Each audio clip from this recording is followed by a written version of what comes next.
Okay, okay. I think you're clear enough now. I'm gonna Am mute I this. clear enough? All right, great. Yes. Hey, Otto, what's up?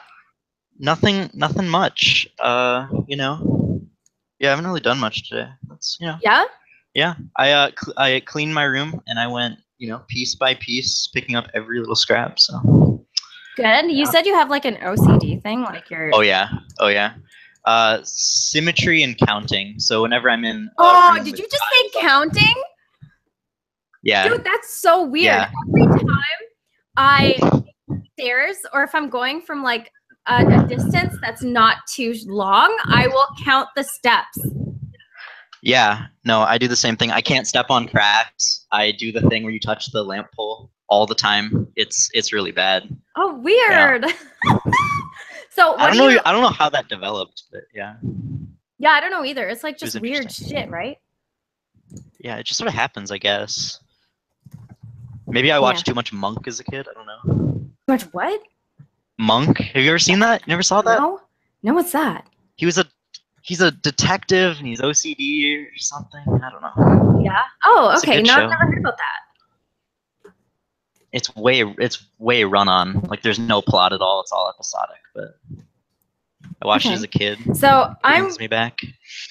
for anybody who doesn't know who you are, even though that everything's in the description, you are Otto. Where did I meet you? Where did we meet, Otto? Where did we meet? We met in chat, didn't we? Yeah, I we said, did. "Hey, Amy," and then you gave me 4 hearts. And I was special. Oh Suddenly, I was special. Just a step above the virgins. And you seem pretty cool so far. So, no, my sound is weird. So cool. Can you hear me okay? Yeah, yeah. It's all good. So this really crazy thing is happening right now, and I've just started to take notice of it, that a lot of the really cool people that I'm meeting that are like down to talk and hang out and chill, they're all a part of the community that has kind of built around Devin Tracy. And it's kind of fucking awesome because he seems to be attracting really, really fucking cool people. Like the people who are really fans are very people cool. who follow Devin. Yeah, they're all genuine people, and they all have actual positions instead of fence sitting. Yes, exactly. Not like it's not a brownie point thing. You know what I mean? That sounds kind of weird, but like I don't really know how to explain that. It's a whitey point thing, if anything. So tell me what's been going on with you lately, because you said something to me the other day. Yeah. About like having to go to family therapy, and I was like, yo, please tell me about this. Okay, so family therapy is maybe 5% of the story. Family therapy is nothing now. It's basically my parents power struggling for shit. Yeah. Mm-hmm. And then me just awkwardly being there. And there's 2 therapists, and they each take each other's, like, each parent's side. My mom's side, the male therapist takes my dad's side. So they just power struggle constantly. It's fun. It's fun. But like, what is the struggle over? Like trying. Yeah. So my mom is the agenda setter, and she recently had a heart attack. Oh. Thing sort of discombobulated everything. So she couldn't pick up all the slack like she usually does. Okay. And so my dad was forced to do that. Yeah, it bothers her. Mm-hmm. My dad had to do that. My dad is very, I mean, he's like stereotypically, cold, doesn't really, give a fuck. And I have 2 younger sisters, which add to the. I've almost divorced multiple times. So do you have a crazy home life? Is there a lot of fighting and shit going on and conflict, or? Not as much as it's not as bad as it was. I think therapy has definitely sorted some of that out. I think I lost you. Otto! Otto! Oh my god. Most of the problems. Oh no. You're going robotic for me, and I can't see you. What else? I don't know. That's really my home situation right now. Hold on. Just wait, because I can't hear you. I can't hear you, and you're kind of cutting out. Oh no. Oh no. Okay. It's a problem. Okay, you're back now.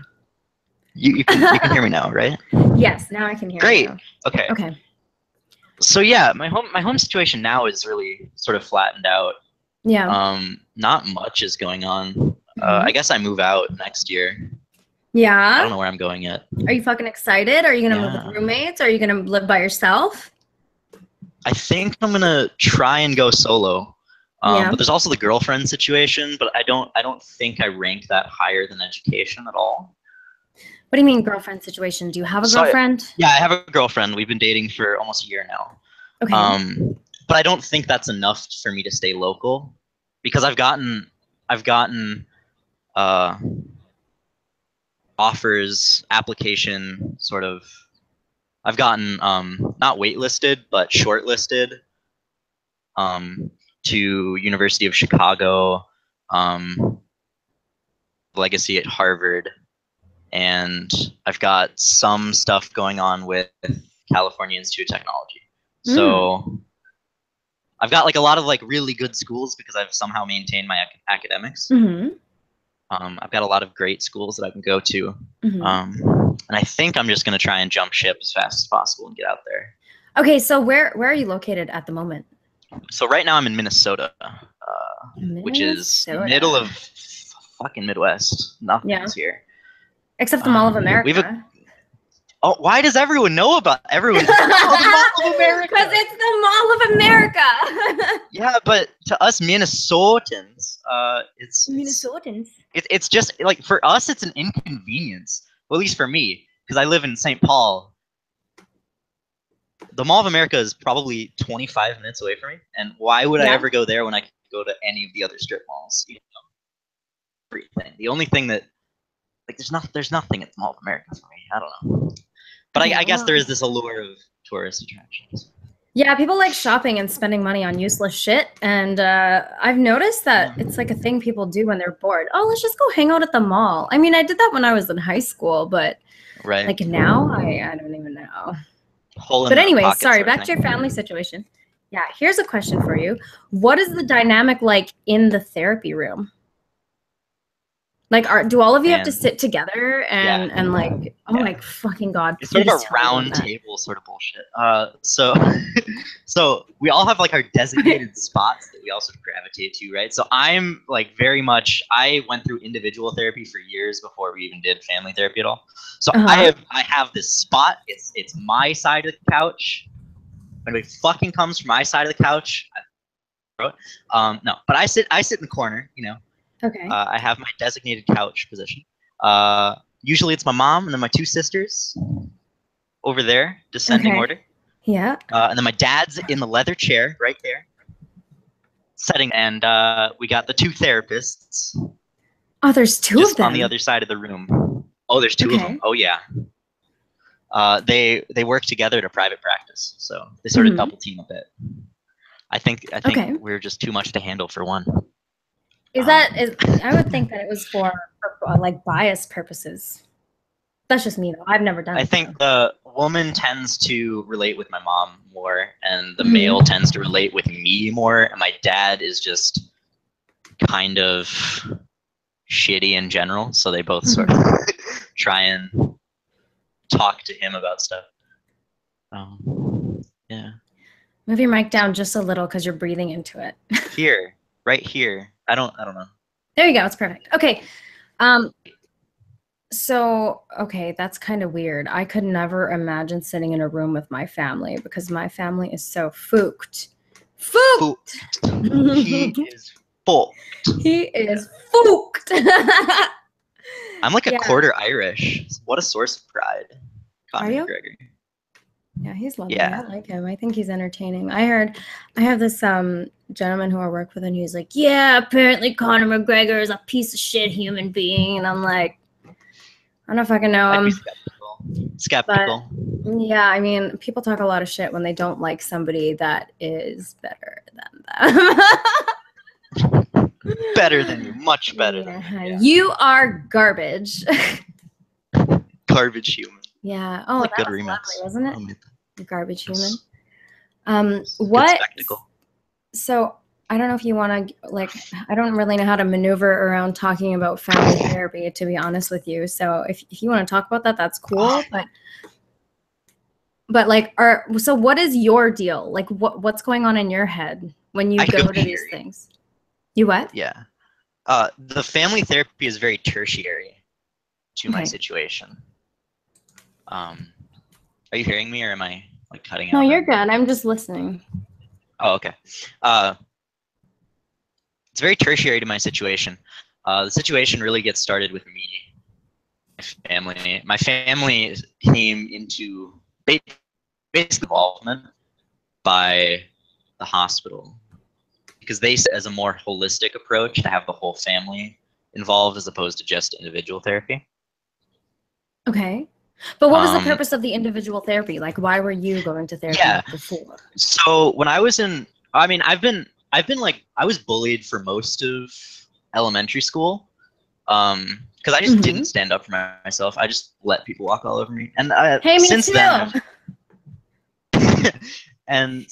then, I've stopped doing that so much. But back in the day, it's not really back in the day. It's like what, 5 years for me. You're More than young, that. right? You're like 17. Yeah, I'm 17. Okay. So 10 years for me. Okay. So yeah, I'd get bullied all the time, and I met this guy named Anson in 4th grade. He's a sociopath. He's a diagnosed sociopath, and if you can imagine, he went into this descent of depression, self-harm, suicidal ideation, all of this. Oh boy. Okay. He became a drug addict for a very short period of time. A drug addict? Sorry. That's a Joe. That's a Joeism. Did you get that this weekend, by the way? Oh, Joe. I know. Joe lives life. Is living life. So he just spiraled downwards. Okay. From about 4th to 8th grade. Mm-hmm. And I was his best friend. Okay. In 4th grade, he was a complete ass to me. But after that, we just sort of, got along. And he's descending, and we're best friends, and we would Skype pretty much every night. I don't know why. You couldn't just hang out in real life? We just clicked. Yeah, we did. We hung out. Like he had really strict parents, so we couldn't do it all the time. Oh, okay, fair enough. So we would, he would spiral downward. I sort of got hooked into that, and so I started piggybacking off of that almost, sort of spiraling downward myself because I was starting to have those sort of issues. And I remember the first time that I ever self-harmed, it was stupid. We were just Skyping, and he just randomly took out a knife and was like, "Hey, what's up?" And I was like, "Oh." Okay. So, that happened. So wait. So that was fun. He threatened to kill himself on the camera, like. But there were times that he did threaten to kill himself, and I suppose there is. Through 4th and 5th grade, I had multiple friends commit suicide, and I had a neighbor commit suicide. So I've lost, I think, 6 or 7 now. I've lost suicide? To suicide, yeah. Wow, dude. And they all have been relatively close. Yeah. Wow, so, how does one deal with that? It's such a young age. How did you not fucking lose your mind? What did you do? Is that what the therapy's for? Well, I think I didn't really deal with it. I kind of went down the rabbit hole. Yeah. I mean, I almost committed suicide multiple times. But so this whole self-harm thing happened, and he is descending into this narcissism and sociopathy. He ends up making a journal in 6th grade, and he ends up manipulating people and then writing down the responses. Pretty weird. Because it is. He was very good at navigating social situations. He was very good at pushing people's buttons. So he would basically manipulate people into either being on the brink of suicide, self-harming, or no, he's a shit person. Or he would lead them on and then crush them, that sort of shit. and he would record these. What? He ended up just burning out, I guess, writing suicide notes to everyone, and then he ended up just going radio silent for like a week. Yeah. Wait, and but he emerged also... out of it. Okay. No, yeah. No, I'm he listening. also so he emerges out of it as just sort of this changed human. He just sort of stops doing any of that. He realizes that it's shitty. Mm-hmm. He starts really, instead of taking out his anger at whatever on other people, he ends up taking it out on himself. So he ends up never showing up to school. He's truant. He wears fucking hoodies every day, you know, whatever. He never showers, you know. He just stops taking care of himself, basically. Yeah, it was... yeah. Never gets a haircut. I remember that. So he just ends up self-destructing. And after...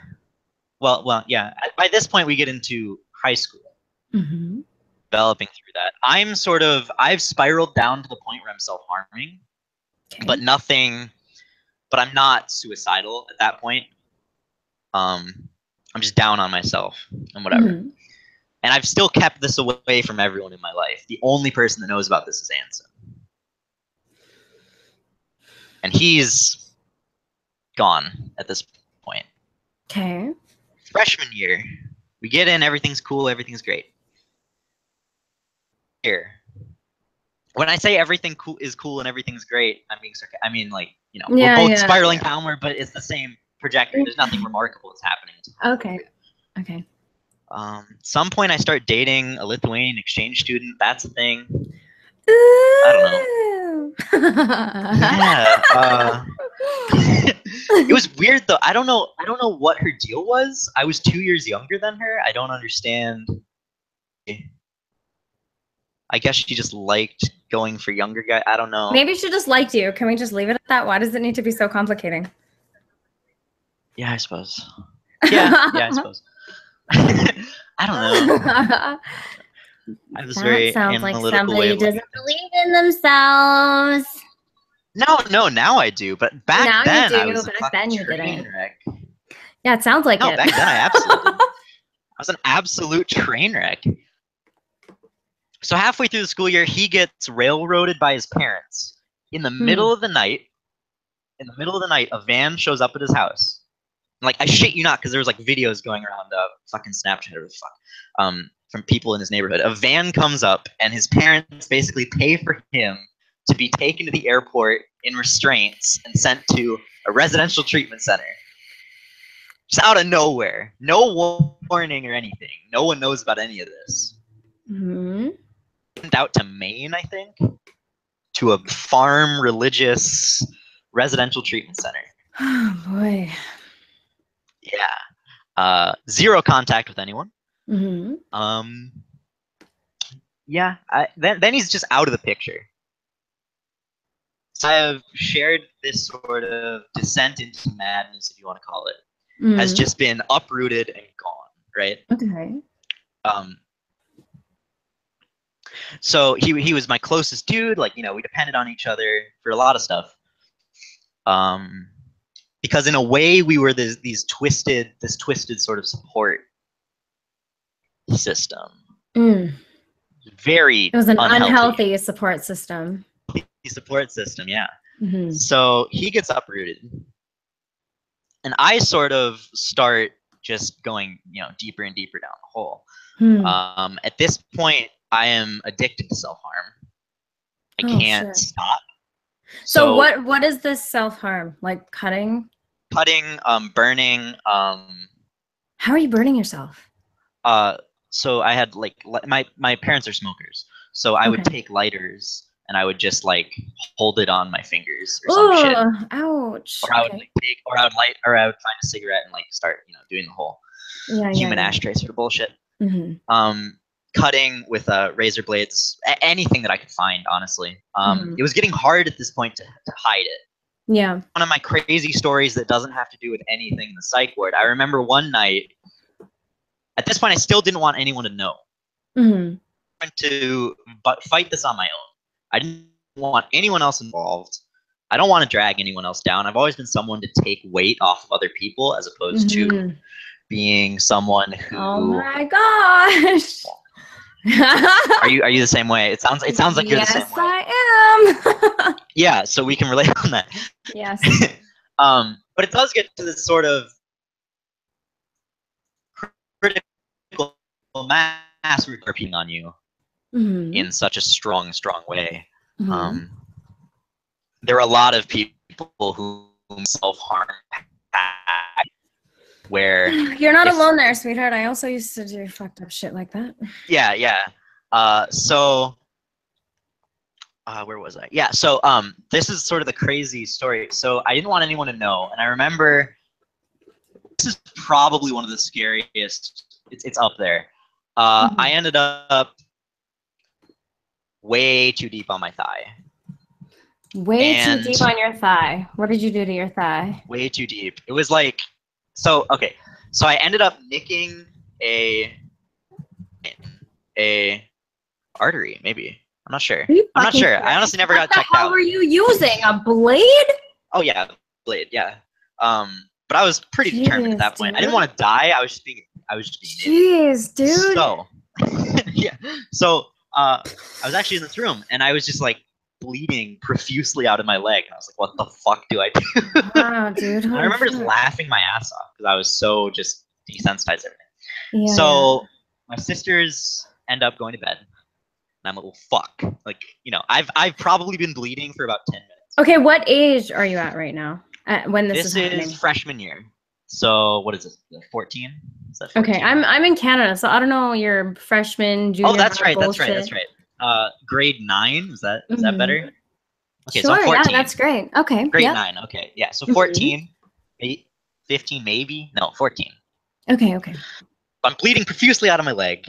10 minutes go by, and I've just got, I've got a towel for when I want to shower in my room. So, I've soaked through that, and it's just a mess. Like, it was a red towel, though, so I got away with it. Okay. So they go to bed, and I end up going downstairs. And, I sit in the bathtub, basically just washing it out. And I end up grabbing a bottle of gin that my dad had been drinking from the night before. He's not an alcoholic, but there's alcohol around the house. So I grabbed that and I used that as a way to. It sounds fucking Rambo, like it's fucking ridiculous. Dude, so I just like, no, so I'm sitting there like this, right? And I pour half a bottle on my leg, and I'm like, muffling because I don't want anyone to wake up. Yeah. But I'm holding back, yelps of pain. That's painful. That is painful. Somehow I did that. My mom is a sewer. So I end up Dude. thread. Yeah, and I end up trying to stitch myself. Oh my yeah, so I try suturing myself. And it didn't work the first time, right? Because I don't know what I'm doing. Yes. Clearly. I don't know what I'm doing. So I end up just sticking the needle in, and it didn't do anything. I was like, oh, well, that didn't work. So I'm like, back to the drawing board. Another round in the bathtub. Washing away the blood, whatever. And I tried again. This time I get 2 stitches in. And it's like sort of closed-ish. And I say, wow, that's great. I wrap a t-shirt around, not a t-shirt. What was it? What did I wrap around? I think I just took I don't even know what I took. Can't remember. Was it some kind of cloth or something? It may have actually been like a pair of underwear or some shit. I can't remember. I was so out of it. I was just sort of looking for anything. Yeah. So I think I wrapped it in a pair of underwear. I think they were clean. I hope they were clean. Oh Lord. Well, it doesn't matter. You're alive now, and you don't have anything serious, right? No. I love this because we're laughing about it. Because I look back sometimes, and it's just the most fucked up shit. Like, I did such fucked up shit to relieve. Yeah. No, and now you look back at it and you just laugh. It's like, what the fuck are you doing, kid? What are you doing? So, that happens. And I end up just going to bed. Didn't sleep very well, understandably. But hey, no one found out, okay? No one found out yet. Wow. I don't know how I managed that, because the next week I'm in the hospital. But I managed it for that night. Yeah. Okay. So a week goes by. My girlfriend goes back to Lithuania, which Your didn't really girlfriend? affect me that much. My girlfriend. Just kidding. Yeah. My girlfriend, yeah. Yeah. Chilling and grilling. So she goes back to Lithuania. Yes. Or she doesn't go back to Lithuania, but she goes on some trip for a while. Mm-hmm. So I have no one to sort of talk to. And I didn't really... She did a lot of other shit. Like, she ended up self-harming once, and she ended up blaming me for it. It was very weird. That's like a whole different bucket of fish. Like, there's no reason to get into that. What's happening in your life? Yeah. It's like, she was like, I would have never thought of it if I didn't see the scars or some shit. Like, Yeah. What? What? She like sharing your pain or something, like sympathy. Yeah, I don't know what it was. Maybe it was sympathy, something. Okay. I don't know. So anyways, a week goes by. Eventually, it gets to the point where I know that I'm gonna die if I don't like tell someone. So I end up telling my mom, and she just says, "Oh." I mean, what do you do, right? Yeah, What do you do? You write.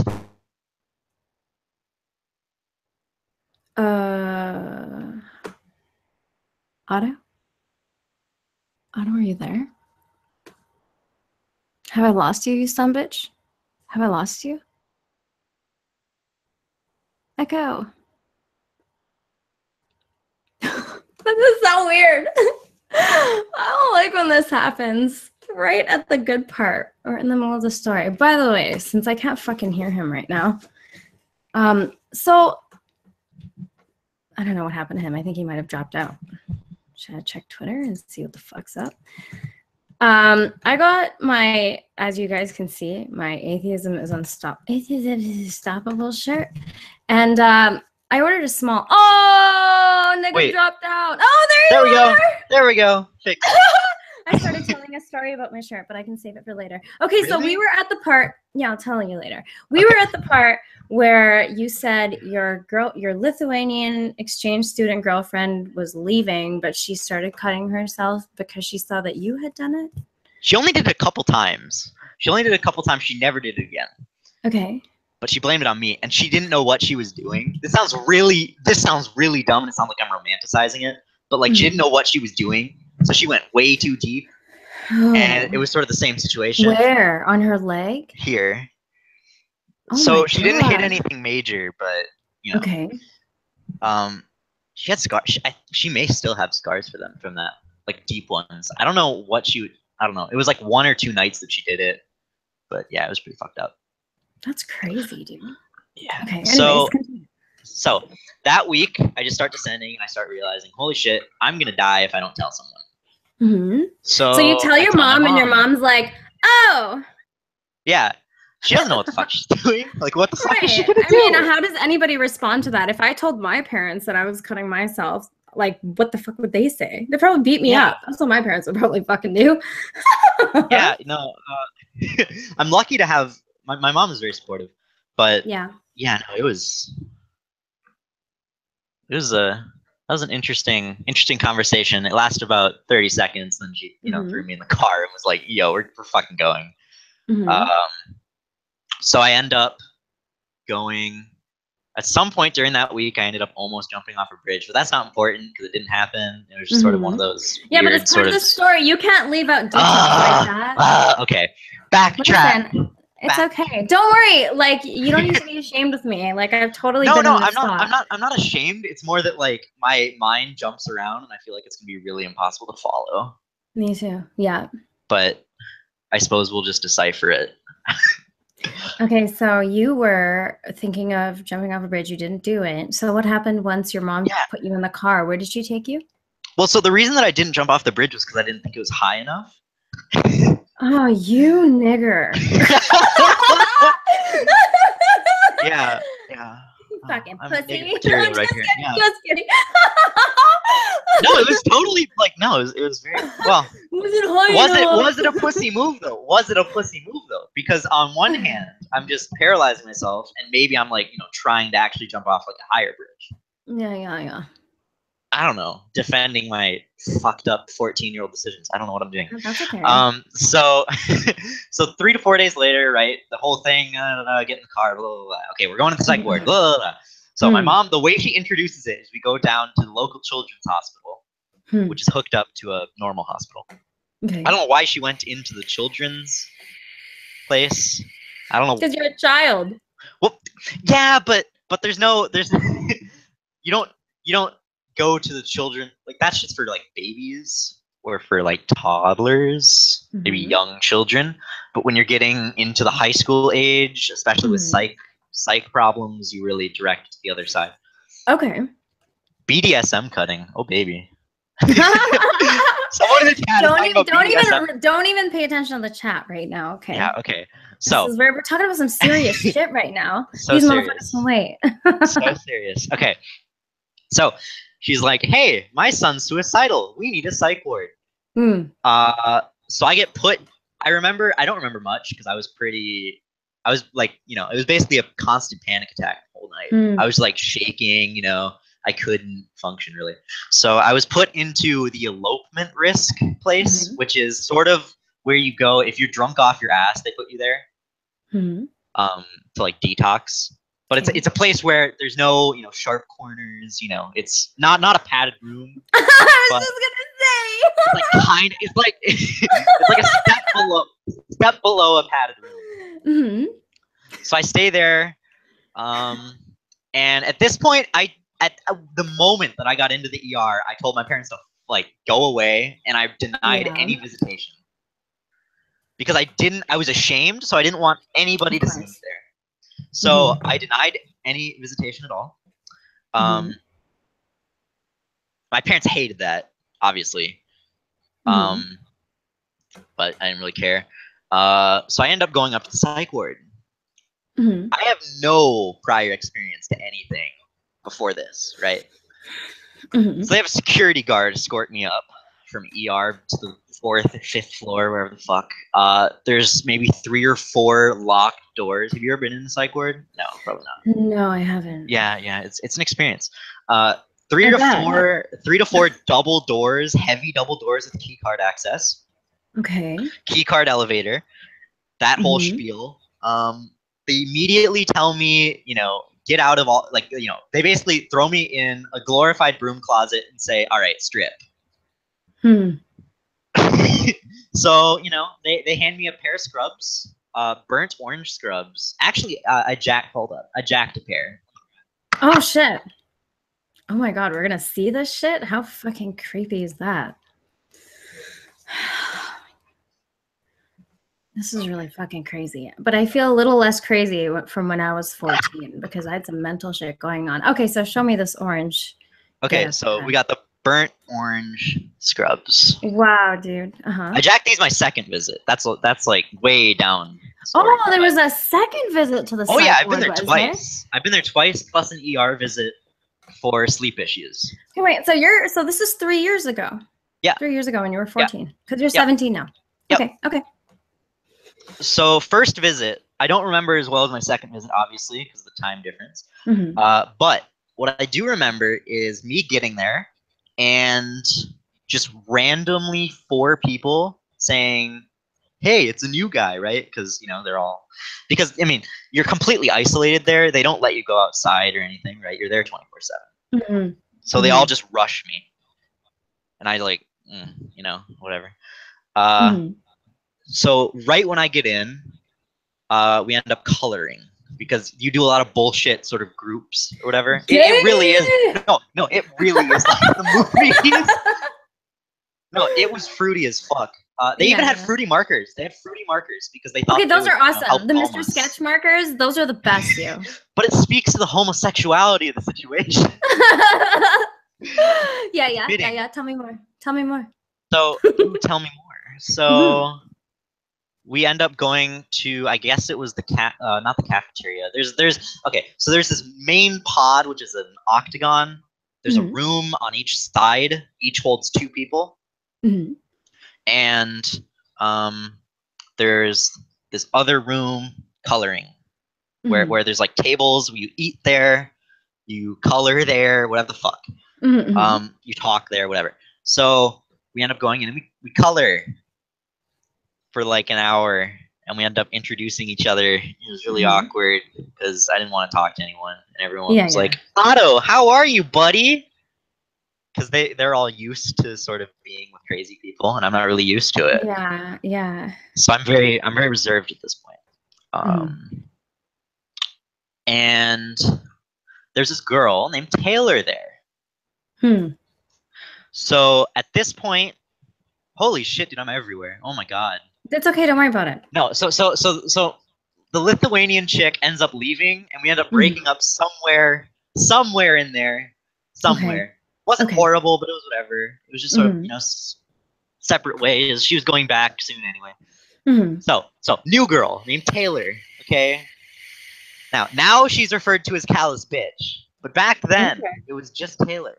Callous Bitch. Okay. Callous Bitch. No. That obviously didn't go down too well. No, it got really bad. Really bad. And she salted the wounds too after. So we start talking, whatever. There's an incident or two where basically I got in there when a bunch of different personalities were clashing. So there were a few times where we called it a code green. That's what it was called, and there was a behavioral problem where they, send security up like in the movies, and they have, people held down. I remember walking in on the beds. Oh gosh. And there were holes for straps. I was like, why are there holes on the side of the bed? And it was someone explained to me it's so you can strap down. Which I didn't realize. So there were almost brawls between 3 or 4 people. Just at the scene, there was one dude with anger issues. There were a couple, cutters, casual. There was someone who overate or something. I don't know. What? There was just some fat bitch in the corner. Who like overate, and then she tried to like give herself lipo. I don't know, dude. It was fucked. My God. Wait, what? I don't remember. She was like ginormous. She had to be, 300 pounds. And remember, this is like, a 16-year-old. Like, how do you let yourself go? Couple anorexic people. Yeah. I, at this point, had developed somewhat of an eating disorder, like mild anorexia. And then my roommate named Tyler, who was somewhat, he was just sort of like a very anger issue / depression sort of case. Okay. And then there's Amen. There's this guy, his name is Amen, and he's completely psychotic to the point where he is not grounded in reality at all. Oh, wow. So he believed that Marilyn Monroe was his aunt, that he was married to Madonna or something, that he was taking spirit courses telepathically from Harvard. Michael Jackson was his brother. It was like very... It was a clusterfuck of random celebrities that were, in his immediate family. Okay. And I remember he said he was very he blurted a lot. He had a blurting problem. So Tourette's. He had Tourette's. Is that what you're trying to tell me? Not he didn't have Tourette's. It was a manifestation of his psychosis because he didn't realize that other people were having conversations. Oh. He was in his own world. Literally just in his own world. Okay. So at some point he started talking about women and how he fucked so many and how they always loved coming on his dick. And I this is really random, but I remember this so vividly because this is probably my second day in there. And he's talking about it. What the fuck? Spit it out, Otto. No, he's literally talking about how all the girls love coming on his dick and how his dick is the size of a Coke can. And I I didn't feel at all threatened because, you know, I do okay in that department. But Jesus, it was weird. Yeah. And then, oh yeah, and then he thought that he was somehow related to Jesus, but I don't remember how that related. I don't remember the whole story of his fucked up world. So me and Taylor are talking. We hit it off. This is going in the background.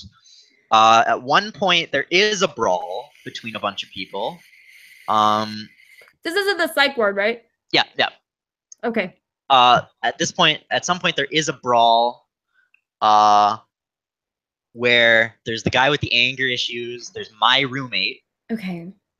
And then there's this other person. This is the fat bitch who was there for 2 months, apparently. I guess she was that messed up. And remember, this is supposed to be short-term treatment. This is supposed to be a week, maybe, crisis situation, and then get you out, right? Okay. So being there for 2 months is not conducive to health, really. I think she was waiting for placement at a more long-term facility. So they end up brawling, and they end up whenever there's a code green, you go to your room. It's a privacy thing. If people are getting restrained or whatever, you know, you have to be in your room. So I remember my roommate being agitated, very agitated, and they say, "Go to your room." Now remember, I'm his roommate. So I'm, you know, he has anger issues. He's very violent, and I get told, you know, go to your room. I say to the nurse, "Hey, maybe this is the best idea. He looks a little agitated. He looks a little mad. Maybe not the best idea." They said, "No. It'll be cool.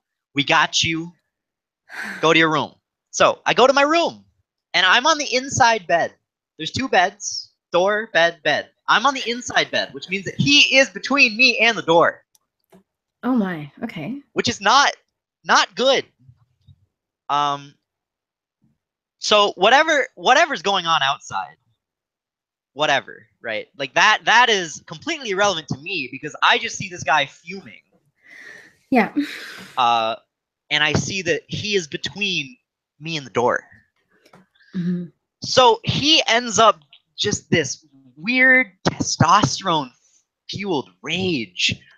He ends up, there's these cabinets in the room. He ends up wedging himself with the cabinet and just like, he looked really constipated. I don't know how to describe it, but he basically like pushed out a side of the cabinet because a screw was loose or something, or maybe he just broke the nail or the screws. He ends up kicking the side of the cabinet out, and now he's swinging it. Okay. So he's swinging this big ass cabinet board, and I'm on the inside, so I'm just sort of like this, right? Like I'm just like, because I can't fight, you know, I can't like defend myself or anything. He's got a fucking big ass wooden board. What the fuck am I gonna do? He ends up just wailing it everywhere, and he ends up hitting me. And again, the staff is nowhere to be found. Nowhere to be found. There's no like button or something in your room that you could push to call someone? No. Okay. Well, again, it's by the door. So, I mean, what am I going to do? Yeah. It's not like I can go and hide in the bathroom because the bathrooms are locked. Because it's a normal psych ward sort of thing where, you know, because there's a mirror, glass, it's locked unless they know that you're safe with it. Oh Lord. So he is blocking my exit, and he ends up hitting me with it, and then he ends up like being remorseful, and he ends up putting it down. At this point, somehow the staff are looking through the window into the room, and they see him going berserk. And they finally end up coming in, but this is after 2 minutes, right, of this guy just going fucking berserk. Dude, that seems like way too much time when someone's way too much. And it's also that, you know, patient safety is number 1, right? Other patient safety is number 1 there. It's supposed to be a safe environment. So yeah, he, you know, goes berserk. He ends up putting it down. He ends up getting strapped down. But he's calm somehow. I don't know how, but he just randomly snapped out of it. And he was very calm. And they ended up having to put him in restraints because that was procedure. But he was calm, you know. He like let them do it, you know, whatever. He stayed strapped down for what, 2 hours, something like that, whatever the procedure was. And And he gets up, and that's all cool. So that was one incident of mine. The first visit is him wailing on me with a board. The second thing, the second, there's only really two things that happened during this visit. That's one of them. Okay. So again, there's all this bullshit faggy, let's draw, let's color, why are you in here, let's feel happy bullshit, right? I mean, it's not bullshit, right? Obviously, you should have confidence in yourself. Obviously, you should be happy, but, you know. Yeah. That's whatever. The second situation deals with Amen, which is this crazy psychotic Jesus, Michael Jackson, come on his dick dude, you know? Right. Completely delusional. Just complete stud of a guy. No. Yeah. So, he ends up. What happens? Yeah. So, So I'm talking with other patients. Okay. This is towards the end of my stay, where I'm vying for release at this point. Okay. I had been in there for 7 or 8 days at this point, which is longer than most. But I'm able to start advocating to get out at this point because I'm being, I'm safer. I haven't really hurt myself. I'm on medication now. They put me on medication for the first time to help control my sleep. Was it an SSRI or was it a sleep med? Yeah, SSRI and a sleep med. Okay. So I was on a cocktail of about 3 to 4 meds. Very strong sleep meds, trazodone, if you know what that is. It's a really strong one. And Seroquel, which is another one. Seroquel helps you fall asleep. It basically knocks you out. Trazodone keeps you asleep. And then the depression med, Zoloft, sertraline, whatever. That's a pretty common one. So yeah, Zoloft. Yeah. I'm on this cocktail of meds. So I'm actually sleeping now, whatever. So basically, I'm able to start vying for release. I'm able to start. Okay. I'm starting to get the fuck out. I'm talking. Me and Taylor are still flirting because it's still like a hospital thing or whatever, right? Again, you're not supposed to exchange any contact information or anything, right? Right. All very. But somebody was a naughty boy. Oh, but I was a naughty boy. Yeah. So we ended up exchanging contact information, whatever. But that's not important yet. So. Okay. I'm talking with other patients. Amen comes out of nowhere and says, "What the fuck did you say?" and ends up punching me in the back of the head. I don't see this. It's a sucker punch. But he ends up punching me hard in the back of the head, and I end up losing consciousness for a couple seconds. The staff members don't do anything about it. They're very slow on the draw.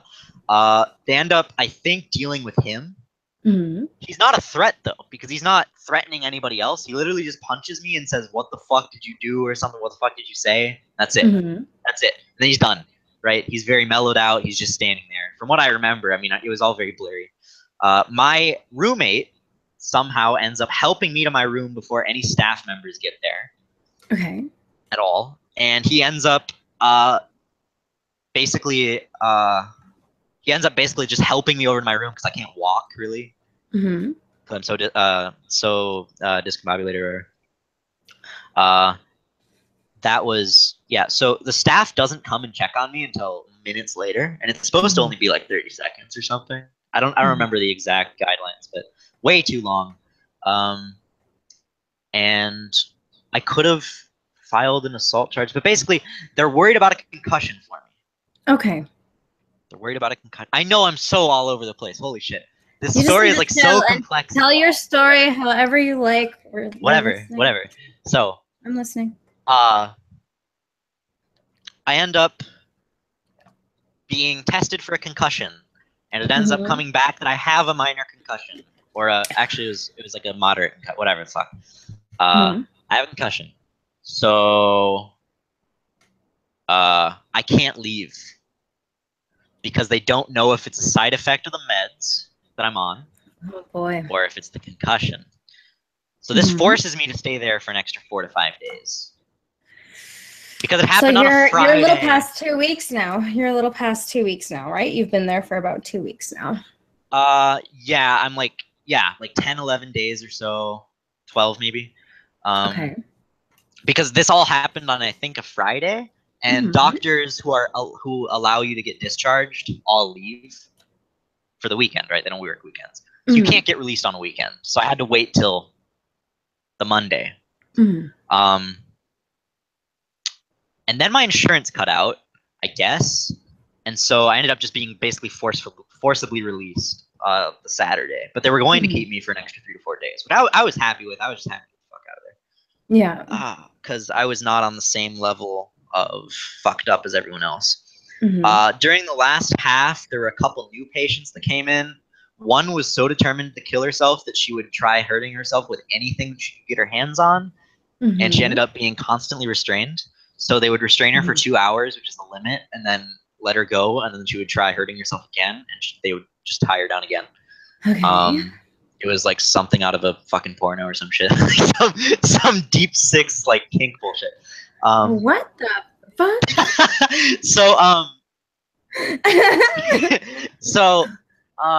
She. Are you sure you're 17? Yeah, I'm 17. Yeah.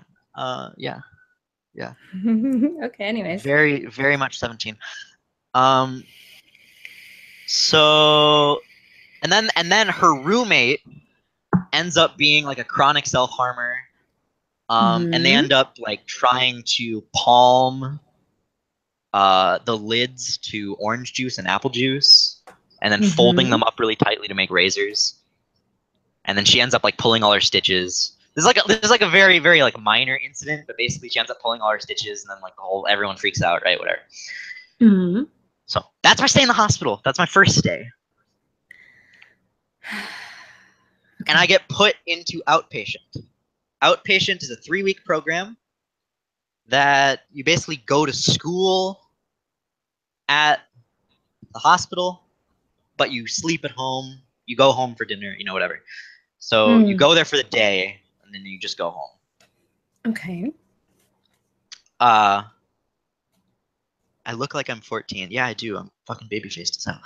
I keep telling you not to fucking look at the chat. David! So 3 weeks, whatever. There's like nothing of note to talk about during those 3 weeks at all. Me and Taylor are texting at this point. She's in a relationship. Dun dun dun. But I don't know this at the time. Okay. And then we end up becoming friends or whatever. Somehow someone snitches on us about what, that you're friends? That we're texting, because that's yeah. Because a lot of people are gonna be yeah. Yes. Okay.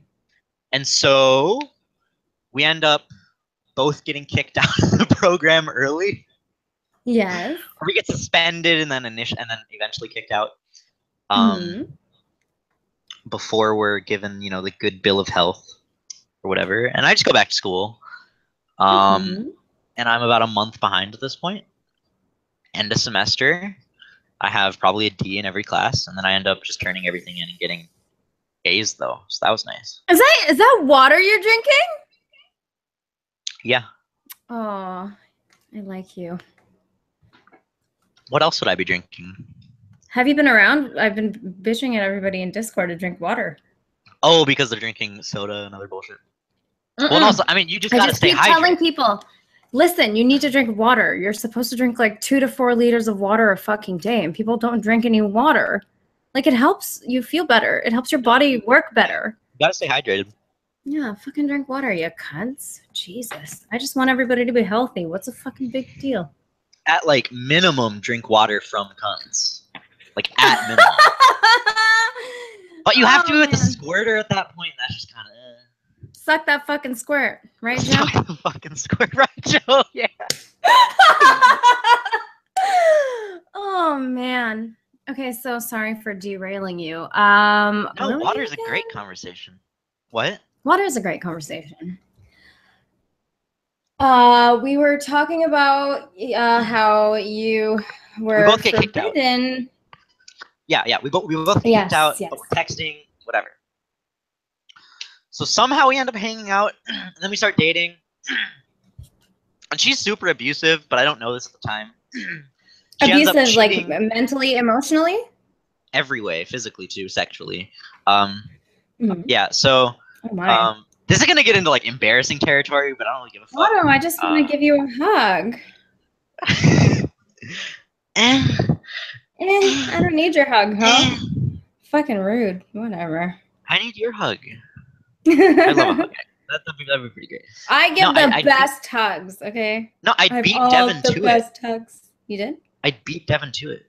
Well, no, I would beat Devin to it. If you gave me a hug, I'd beat Devin to it. That'd be a personal win. Yeah, right now. It'd be a personal win. But we don't, yeah. No technology for it. Anyway. So, we end up talking. She ends up cheating on her girlfriend for me. Oh, she's a lesbian. She's a bi. Yeah, she's bisexual. She's a bi. She's a bi. Yeah. I love it. No, she's a lesbo fruity. Yeah. Okay, so she's a bi. She's a bi. She ends up cheating on her girlfriend. And it's important to note that we're both in there for the same reasons, really.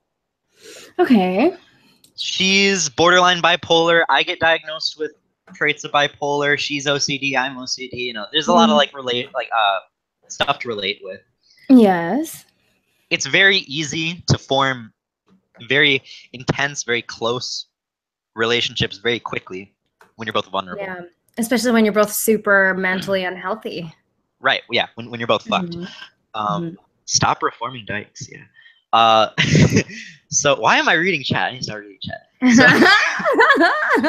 So we end up dating, I guess, after a little while. Her parents are very Christian, which is a red flag, but she's sort of atheist-ish. Ish. We end up dating, we end up hanging out, whatever. Summer comes around because this all happened in spring. I went into the hospital in March. So yeah, we finish up school. Summer comes around, we end up hanging out like every day. There's a funny story where, well, actually no, okay. Well, first we'll go to the fucked up story. So the fucked up story is I'm kinky as fuck, right? Like very kinky. This is why it gets into embarrassing territory. So she was also very kinky. And she was switch and I was switch. So we were like, do you know what that means? Are you like from dominant and submissive? Yeah, we were both okay, right. Okay. Yeah. 50-50 split. So she ends up convincing me to like tie me down, right? And I'm like, what the fuck? Like I've never done this, whatever. But you know, I'm like, you know, 15. I'm 15 at this point, right? We're making a splash. So I'm 15 at this point, and she ends up like tying me to my bed. Yeah, solid. And then at this point, I don't want sex because I'm like I don't want sex. Okay. I'm very like sex repulsed. I don't know why, but I'm just like not there yet, I guess. But she ends up being like, nah, you'll love it. So she ends up just going for it. Yeah. And I didn't want it, so I was like, you know, stop. She's like, no, you love it. I'm like, no, I don't. Get the fuck off of me. Get off of my dick, woman. She wouldn't do it. So I guess that's like, I don't know whatever. It's assault of some sort. So that's fun. That sets the tone for the whole relationship. Okay. So she was kind of a control freak? Yeah. Okay. In a way, yeah. So she was very controlling, and I didn't really realize that at the time, but she was. So a funny story, I guess, to lighten the mood, was once when we're going through this relationship, I'm like not as, you know, not anti-sex anymore, right? I'm like, yay, let's fuck. This is any teenage guy. So she ends up tying me down again, and my mom ends up walking in. Oh boy, that was fun to explain. She didn't notice. My mom didn't notice. Okay. Because it was under pillows. She sits down on the side of my bed, and she starts talking to us for like 10 minutes. And then after 10 minutes, she realizes that I'm tied down, and she goes, oh. and she just says, "Okay, keep your clothes on." No, my mom is so chill though. Oh! My mom is so chill though. My mom is so chill. She says, "Okay, keep your clothes on," and then she just leaves, closes the door behind her. What a woman! What a woman! No, like she could have totally cock blocked, right? But she didn't. Good on her. Cool mom. Cool mom points. Okay. If it would have been my dad, I would have just been ripped in half, but Mm-hmm. it wasn't. So that's a fun story. So we end up hanging out the summer. Yes. What were you going to say? I wasn't going to say anything. I'm just Oh. like, my heart rate is increased and I'm like excited to hear the stories. So It's not that exciting though. I'm not that good at telling stories. Maybe if I I get was excited easily. Okay. maybe if I was like This is feeding crazy to Devin all me. the information and then he could like relay it in a comical fashion. I don't know. So there's a couple things that happened over the summer, but nothing too crazy. Mm-hmm. Nothing really of note. At the end of the summer, this is September. Or, I'm sorry, August. At the end of August, we end up going to Boston because we have grandparents in Boston. So we're visiting them. My grandpa ends up having stage 4 cancer.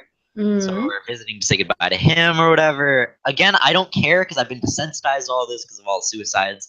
And it's sort of awkward for me because I don't care at all. Mm-hmm. And my whole family does. It's weird. And my mom ends up suggesting that she comes along. Mm-hmm. So she ends up coming along. First couple days, she goes ahead of me to work off the ticket, basically.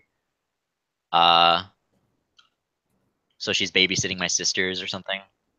Mm-hmm. I don't understand because my sisters are 10 at that point or something, so they should be able to take care of themselves. Okay. But whatever. So I end up going and everything's cool. She's like, "Wow, missed you so much," whatever. Cool. 3 days there, all going great. We go to the beach.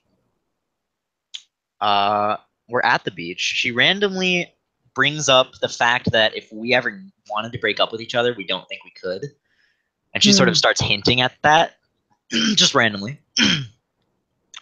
On the way home from the beach, my dad's driving the car. I'm on one side of the back of the car. I'm on one side. She's on the other. She just puts in earbuds, complete, just like silent, just like silent treatments me. Okay. So I'm like, wow, am I like getting broken up with like on my trip? Wow, that's cool. On my vacation, nice. So we get back to my grandparents' house. We take a walk. She breaks up with me. Her reasoning, most bullshit reason probably ever. Okay. I need to focus on myself. Why is that a bullshit reason? It's kind of a bullshit reason because of what she does later. Oh, okay. So that happens, and I'm all sad, right? Like, I mean, I just got broken up with, right? That's shitty. Even with how abusive she was, it's still shitty. Because I'm a teenager. Yeah. God, I was so dumb. Okay. So a day goes by, and I'm all down in the dumps, whatever. Oh, wait. Oh, wait, this is huge. Hold up. Okay. Huge. Huge. It's huge. Huge. Huge. Turns out my mom knew about the breakup because Taylor had called my mom before the trip, night before the trips, basically asking for my mom's blessing in breaking up. It was very fucked up. What? But she like consoled my mom because somehow my mom. Dude, is this like a white people thing? I don't know, man. I don't know. That is so fucking weird. I've never heard of that. So for us, it's like we need to ask our parents for blessing to be together. Yeah. This is like such a weird situation. Yeah. So she ends ends up calling your blessing to break up with your son. Well, apparently, her mom was an alcoholic, so I understand that she didn't really have a mother figure. So maybe my mom sort of became that. As we were dating. And she ends up calling up my mom and says, "Hey, I'm thinking of breaking up with Otto. Is it still cool if I come on the trip?" Now, my mom can't cancel a ticket. And for some reason, she didn't just, tell her not to come. So she ends up coming. So my mom knew about this the whole time, gave me zero warning. Okay. So that basically just ruins all the trust between me and my mom. because the fact that she like knew about something like that, didn't tell me about it, but then also didn't take steps to like minimize the impact on me and just like, you know, completely blindsided me. So that was some fuck shit. Day later, we're still in Boston. This is halfway through the trip, right? So we're still forced to be together for like 4 days, something like that. Okay. It's not like this is the end of the trip, right? We're going our separate ways after coming home. No, it's like smack dab in the middle of the trip. Day later, she ends up randomly saying, "Hey, I forgot to tell you something last night. I ended up doing something bad." So I'm like, what does that mean? She's like, "Oh, it was with someone." And I'm like, "Oh, great. So what does that mean? You know, what happened?" She was like, "Oh, I don't want to talk about it. You know, I don't want to talk about it. Feel too guilty." See, now from where I'm sitting, it seems kind of ridiculous to do that because I didn't need to know that. We were broken up. Yeah. Right? I didn't need to know that she cheated on me, but for some reason she felt the need to tell me. But wait, she didn't technically cheat on. Oh wait, she broke up with you after this happened. This happened while you guys were together. Yeah. Like you're not calling it cheating, even. Okay. Oh no! It's not like we're broken up and she hooks up with some random guy in Boston. No. This is while we're dating, she had a trip to Duluth, and she had been, I guess, forced to stay in a tent with this older dude. He's a ginger. He's got freckles. Yeah, it was sketch. That's her, you know, explanation. So they end up, you know, fucking doing the thing. And for some reason, that's relevant to me. And I don't know why she told me that, but that was hurtful because I didn't need to know that at all.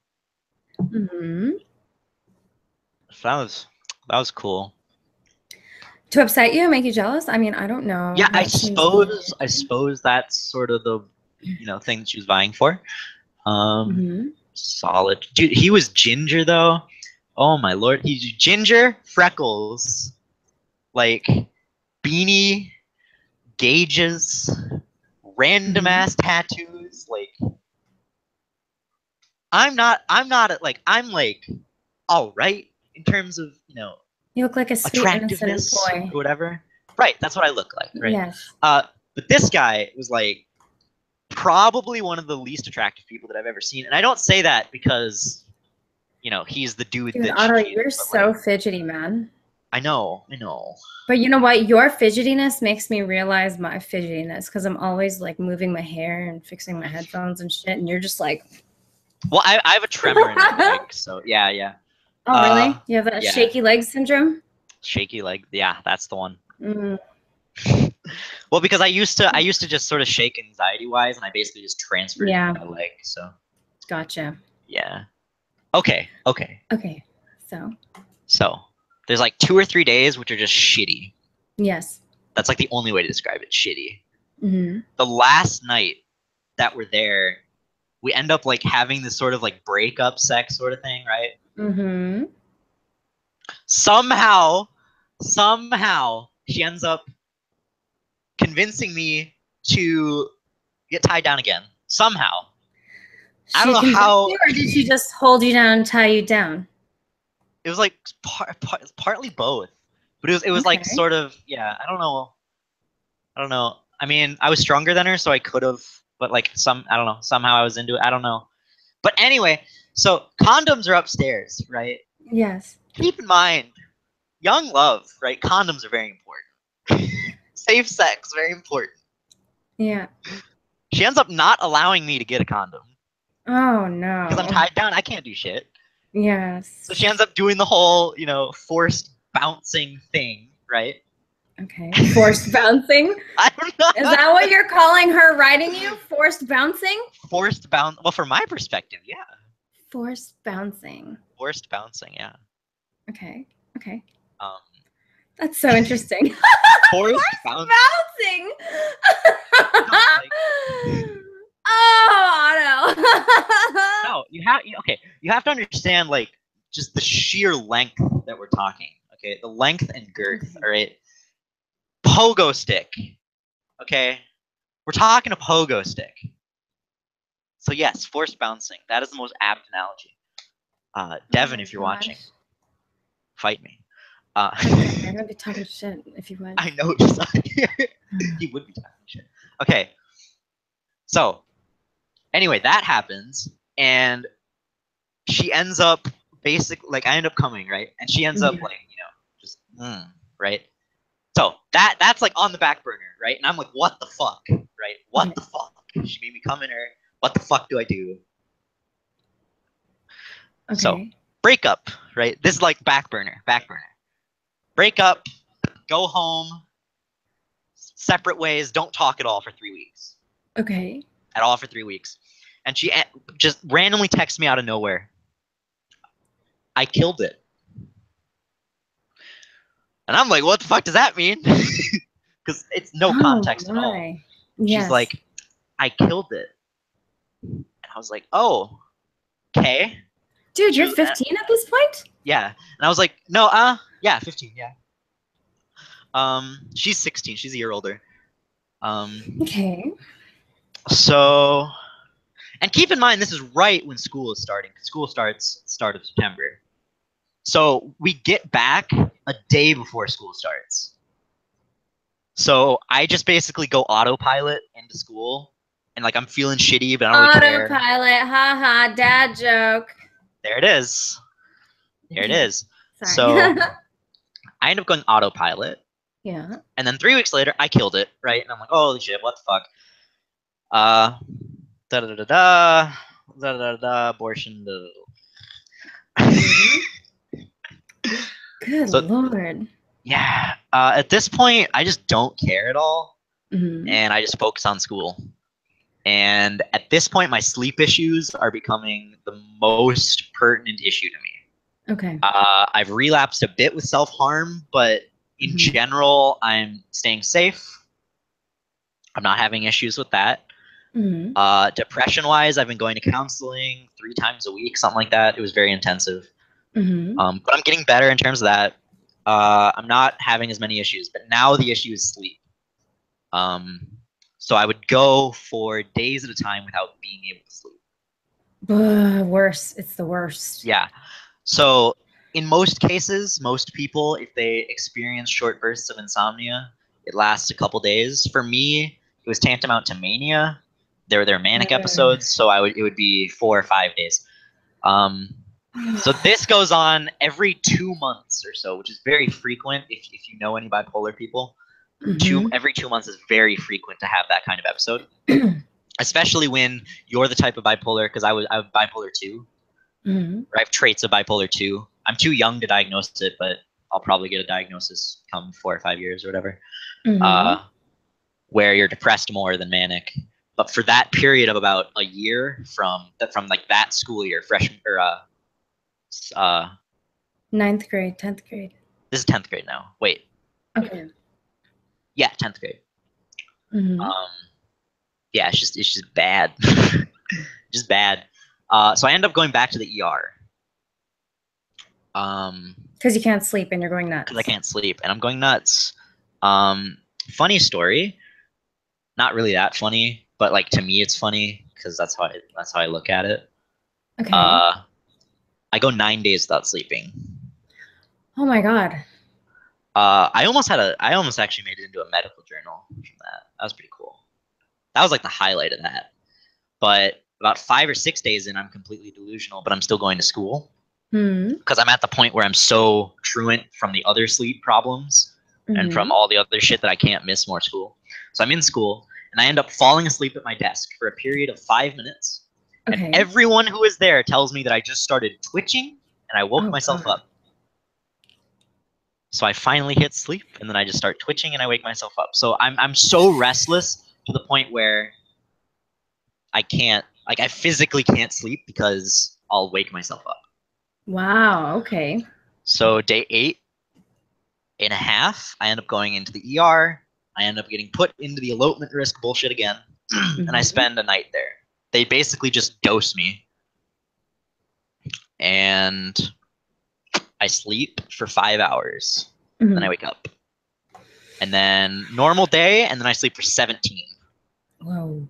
Yeah, just crash, crash. So all of this is happening and my sleep is degrading my mental state, because it's very hard to have a sound mental state when you just can't, function at all. Uh-huh. It was bad. Sleep is kind of a necessary thing. Yep, definitely. So I get put on different sleep meds. I cycle through about 6 or 7 with this like fresh grad student psychiatrist. Okay. Or not a not an intern. I don't know what they're called. He's doing his residency, I think. Resident, yeah. So he does absolutely nothing for me. He just puts me on random meds, does nothing. Sleep still bad. Taylor randomly emerges halfway through the school year, starts talking to me again. Turns out that 2 weeks after she had broken up with me, she got with someone else, which is why it sort of undermines the whole bullshit, like, oh, I just want to be on my own.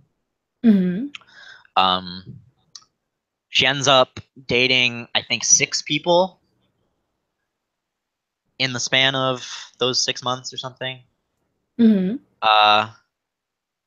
And then it ends up coming out that she wants to move in with the creep that she had cheated on me for.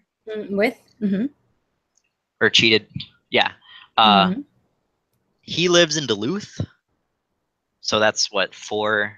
What fucking state is that in? Minnesota. So it's like, but it's like, I keep on forgetting that not everyone lives in Minnesota. Yeah. Don't be a cunt. Don't be a cunt. It's 4 hours away. And he's 3 or 4 years older. So he's a college kid. She's 16. He's like 20 or 21 or something. It's this sort of very weird paternalistic, I don't know, maybe it was I don't know what it was. Daddy thing. I don't know. I have no idea. She wants to move in with him. And she ends up running away. She ends up getting put back in the hospital. And at this point, I don't care about her really, but I still, like, it's sort of that feeling of like, you wish they're alive. But I don't, though. Yeah.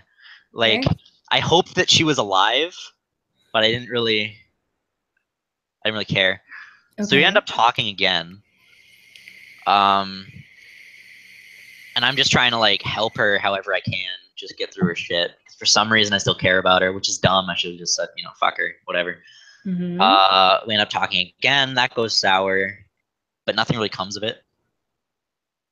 Why am I even talking about that? Fuck, dude, I'm all over the place. It's okay. Just keep talking, honey. I'm listening. Just keep talking, honey. Just keep talking. So that happens, and then her best friend tells me that she made up the abortion in the pregnancy. Oh my god. Okay. So that whole thing was made up. And at that point, I just tell Taylor to fuck off, and she's out of the picture. Completely. So at this point, this is end of sophomore year.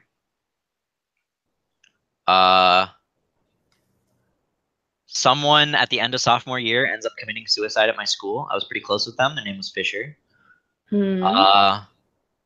They hung themselves in the locker rooms at our school on one of the pipes. Oh man. And I ended up being one of the people that found them. Oh, what? Yeah. So in my life, I've probably walked in on 2 suicides, 1 near suicide, and I've lost 6 or 7. My heart rate is like, yeah. So I end up finding them, and I end up trying to resuscitate them. Dude, while they were hanging there? No, I like get them down. I'm not like. No, I get that, but like you walked in on that scene and you got that person down and tried to help them breathe again. Yeah, and I got staff to help me, but I was one of the people who, because I had basically gone through all but the certification of lifeguarding at that point, so like I knew how to do CPR. That was pretty cool. So that was interesting. The hospital gets called. There's an ambulance. They rush in. Defibrillators out. He's alive. Otto, this is really fucked up, man. Yeah. He's alive though. I didn't resuscitate him. He ended up dying on me, but they ended up bringing him back. So that was cool. So they get taken. He gets taken out in a gurney, or a stretcher rather. Hospital goes to the hospital. Ambulance goes to the hospital, and glossing over too much. Don't read the fucking chat. Okay. Cunt. Anyway. Oh. Okay. So they end up surviving, but they're in cardiac arrest, and they end up going to the hospital. And me and him are pretty close. And this hits the school pretty hard because suicides don't really happen that often at school, especially in school. I remember the day after, they literally brought in puppies into the office. They literally brought in puppies and had people like, oh, if you're feeling sad and you need to talk to therapists, there's like 8 therapists in the office, and there's puppies, and there's cats. So go have fun with that. So I end up taking the day because I'm just like, why the fuck am I going to school when I just experienced that? So they're in cardiac arrest, and they survive about a week as a vegetable, and then they die.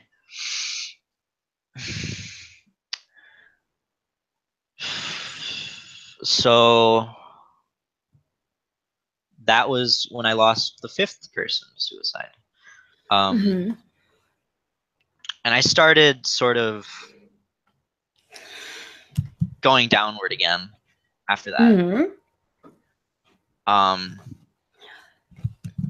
And it affects the whole school, honestly. The whole school is just sort of somber at that point.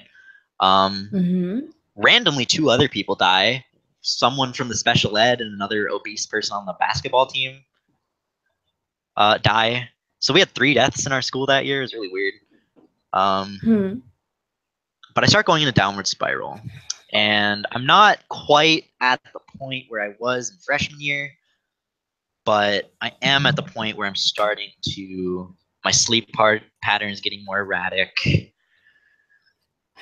I'm just, not doing well. Yeah. That summer, I basically just isolate myself. So I play chess. I basically just sat in my room and played chess all day. That's it. I read a lot of like philosophy, a lot of bullshit like that. Yeah, I just isolated. I didn't talk to anyone. Yeah, I basically just sat in my room. I stayed somewhat active in my room, but I basically became shut in a way. And then that summer, stuff goes downhill again, and another one of my friends in California kills himself. So like, I don't know how, but I just befriended a lot of people who ended up dying.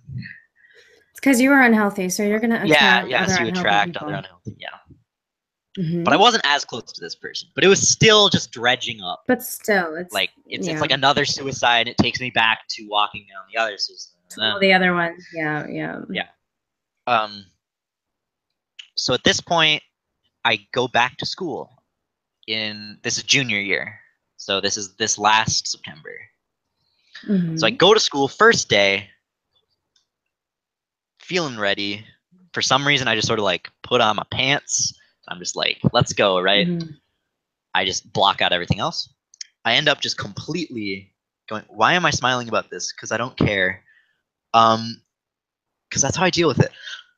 So you have to, right? What are you gonna do? Are you gonna like? Right, I mean, it's happened now, right? Like, right? I don't really think you're smiling. I think you're just telling a story, and like, I don't think it's like a maniacal smile. I didn't really have like prominent smiles. So, like I said, don't read the fucking chat. Fuck. So September, junior year, first day, I just go in, head down. I'm ready. Mm-hmm. I'm taking all my AP classes, you know, whatever. Somehow I get home that first day and I just lose it. And I end up going back to the hospital because for some reason I ended up trying to decapitate myself. What? With what? How? Table saw. So Holy fuck, Otto. yeah. So I end up not doing that because I No realized shit, Sherlock. yeah. Hi. Because I realized that my sisters would have found me. So I end up not doing that. So that's cool. But, you know, I end up telling my parents and I end up going back to the hospital. And I end up getting admitted pretty quickly. I end up going back. At this point I've started juggling randomly. I don't know. That's like so hard to piece together. But basically, like, you know, one of my hobbies is juggling, and it becomes somewhat interesting in the hospital because I became really popular because of it in a very weird way.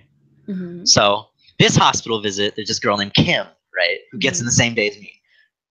Somehow we end up hitting it off, but I'm not interested in her really. Like, we end up clicking as a friendship, but she is obsessed with me, and I'm not really that into her. There's a lot of like memes in the hospital, whatever. Nothing really that impactful happened the second time around because I'd been through it all before. There's a couple notable patients that were interesting. There was the girl who thought that she was a cat, who wore a cat suit and then would call the bathroom a litter box. There is the girl who tried breaking her arm by running into a door. Yeah, there was what other notable? Oh, there was Nathan, who was hypomanic. Okay. So he had like Tourette's and he could not shut up. And it was funny because he ended up setting off panic attacks for everyone else, which is really funny. What else? That's like really it for notable patients.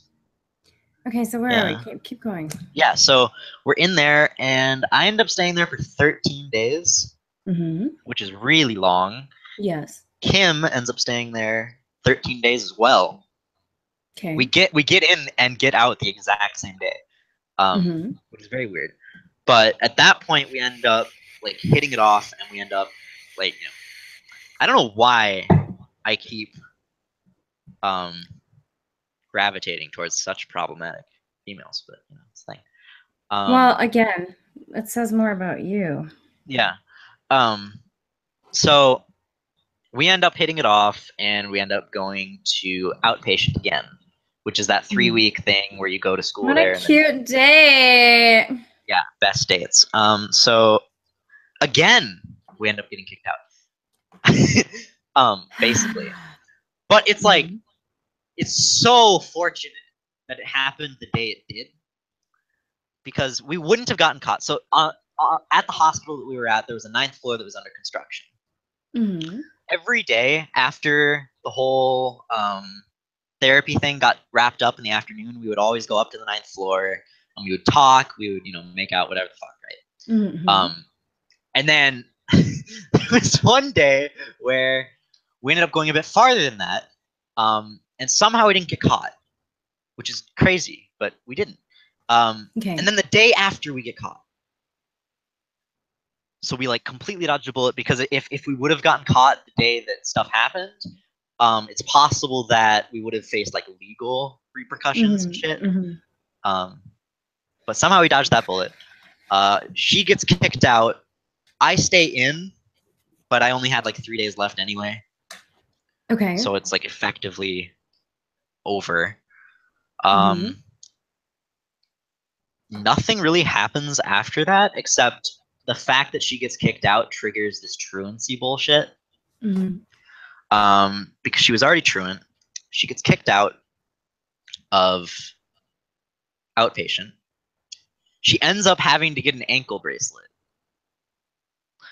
For some reason, they don't let her go to school. Even though she's truant, which is weird. They think that she's not stable enough to go to school. even though she wants to go to school. So they keep her at home with an ankle bracelet under pseudo house arrest. Okay. Which is ridiculous. That goes farther. She ends up going to day treatment, which is basically the same thing as you go there and then you go home at night, except instead of it being for a couple weeks, it's for the school year. Mm-hmm. So she ends up going there. She ends up having someone who fucked her over in the past there. Mm-hmm. They end up getting in a fight. Like the other person randomly sucker punches her. Awesome. So she ends up just not going to day treatment because she's like, I don't want to deal with that bullshit. Mm-hmm. Even though she should have, because you're fucking with truancy, and it's not, if you fight that, you're just gonna get into deeper shit. Mm-hmm. So she ends up basically just saying fuck that to day treatment and ends up staying home and gets court again. And after that happens, she ends up getting really suicidal and goes to the hospital again for a shorter amount of time. She gets out. We start talking. We're dating at this point. We start talking, whatever. And then she ends up getting this ultimatum of residential. So residential happens in March. Residential is what? Living? This guy's a delusional freak. Solid. So we end up getting what did I tell you? How many times am I gonna have something not to look at? No, I know, yeah. There's gonna be a lot of shit talking in there. I mean, it's fine. It's fine. So she ends up going to the hospital, and she's fine. She's fine after that, but she ends up getting this ultimatum of residential, where she's going out where she lives there. It's basically like long-term psych ward sort of thing, where you live there and you get treatment. This sets sort of an ultimatum with the relationship, because we're like, do we really want to start dating if you're going to be over there? We end up deciding to do that, and in March, after about 6 months of dating or so, 5 months of dating, we end up just going for it, and she gets shipped off to residential. We have zero contact at this point beyond letters. I sneaked to see her a couple times because it was possible under the circumstances when she got out. But yeah, that's who we are now. Okay, so when did this end? When was the last time you talked to her? I saw her on Monday. Actually. Okay, so we start talking in September. We start dating. You know, like it's whatever dating stuff. Fuck. And then in so this March, 3 days ago, you snuck out to go see her. Yeah. She got put in residential in March, so she's been in there for what, 5 months now, or so. Yeah. And how's that? Are you guys still dating? Yeah. Somehow, you are fucking nuts. Yeah. I don't know. I was talking to Devin. Did you really think that you were going to be able to? Oh, really? What did he say? He said, "Do you love her? If so, then wait." And I was like, "Well, I do kind of love her, so I don't know." But like you're more on the side of what the fuck are you doing? Go get laid or some shit. No, I'm not on the side of go get laid. I'm on the side of. I'm on this. I don't know how you maintain a relationship. You had a 7-year relationship, didn't you? Yes, I did. Was it 7 years? Yeah.